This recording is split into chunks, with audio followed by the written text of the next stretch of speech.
বাবা মার বয়স হয়ে গেছে, তারা আর কিছু করতে পারে না, তাই নিজেদের কাজটুকু তারা করতে পারে।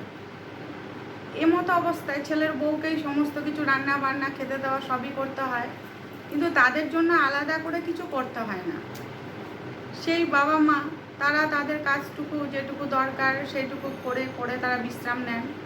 দুপুরবেলা যখন খাবার সময় হয়েছে, ছেলে ঘরে এসেছে, প্রত্যেকদিন তারা ছেলের সঙ্গে একসঙ্গেই খেত। যতই বয়স হোক, সন্তান তো, সন্তান বাইরে কাজে যায়, সে যতক্ষণ ঘরে না আসে ততক্ষণ বাবা মাও খান না। সন্তান ঘরে আসেন, তারপরে বাবা মা খাওয়া শুরু করে। তা ছেলে এসছে ঘরে কাজের থেকে, আসার পরে বউকে বলেছে, কি গো খেতে দাও, বাবা মাকে খেতে দাও, আমাকে খেতে দাও। তখন বউ বলছে, তুমি একটু টেবিলে সব খাবারগুলো এনে রাখো না, বা মা আস্তে আস্তে করে খাবারগুলো বেড়ে নেবে। আমার না ভীষণ পেটে ব্যথা করছে আর কেমন যেন করছে শরীরের মধ্যে, আমি এখন খাবো না, তোমরা খেয়ে নাও, আমি যখন খিদে পাবে তখন খেয়ে নেবো। তা এবার বর বলছে, ওর মাঝে মাঝে এরকম হয় কেন, যে পেটে ব্যথা করে আর খেতে ইচ্ছে করে না, অথচ আমরা যখন খেয়ে উঠি তার 5 মিনিট পরেই সে খেতে বসে।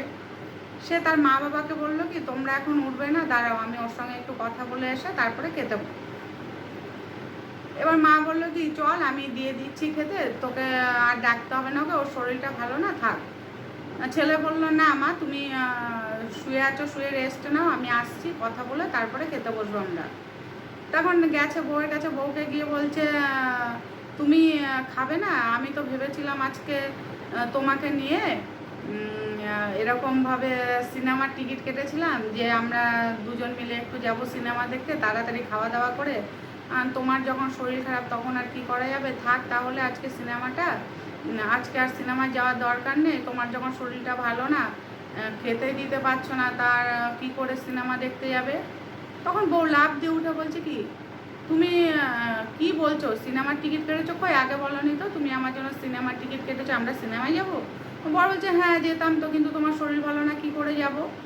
তখন বলছে, না না এ তো এমনি বলছিলাম, আসলে রান্না বান্না করে গরম লাগছিলো, ভালো লাগছিলো না তো, তাই একটু শুয়েছিলাম, পেটে টেটে ব্যথা করছে না, একটু চিনচিন করছে, চলো কোনো ব্যাপার না, আমি যেতে পারবো। তখন বর বললো, ঠিক আছে চলো তাহলে খেয়ে দিয়ে নি, তারপরে চলে যাব।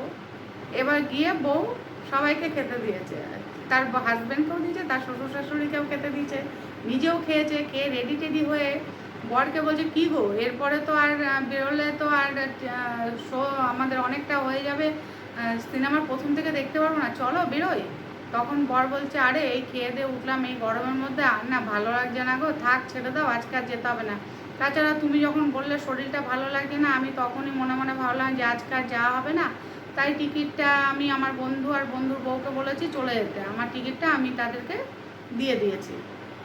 তখন বলছে, কি তুমি যদি আগেই দিয়ে থাকো টিকিটটা, তুমি যদি নাই নিয়ে যাবে, তাহলে আমাকে ডাকলে কেন।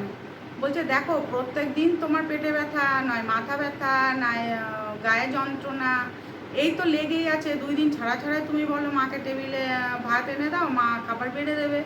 তার মানে তুমি ইচ্ছে করে এগুলো করো, সত্যি সত্যি তোমার এগুলো হয় না। তুমি কেন মিথ্যা কথা বলো, আমাদের বাড়ি সকলে তোমাকে ভালোবাসে, রান্নার লোক কাজের লোক সমস্ত কিছু থাকা সত্ত্বেও যেদিন যেদিন রান্নার লোক থাকে না, সেদিন সেদিন তোমাকে রান্নাটা করতে হয়। তারপরেও তুমি এত বাহানা দাও যে আমাকে শুধু দুটো খেতে দিতে হবে বলে আমার বাবা মাকে তুমি এরকম করো, তুমি মিথ্যা কথা বলো কেন। তাই আজকে তোমাকে ধরবো বলেই আমি এই কথাটা বলেছি যে সিনেমা দেখতে যাব। তো সিনেমা দেখার নাম করলাম আর তুমি লাফ দিয়ে উঠে পড়লে আর আমাদের খেতে দিলে। আর এরকম করো না, তোমার যে কাজটা করতে ইচ্ছা করবে না সরাসরি বলবে, আমি দরকার হলে মা বাবার জন্য আর একটা লোক রেখে দেবো তাদের খেতে দেওয়ার জন্য। কিন্তু প্রত্যেক দিন এরকম নাটক তুমি করো না, যার যেটা তুমি ধরা পড়ে যাও। তাই এরকম আর করো না। তাই প্রত্যেকটা বউকে বলা উচিত যে তারা তোমাদের যেটা করতে ইচ্ছা করবে না করো না, শরীর খারাপ বাহানা দিয়ে শুয়ে থাকার দরকার নেই, যার যেটা করতে ইচ্ছা করবে না সেটা করবে না, কিন্তু সরাসরি বলে দেওয়াই ভালো।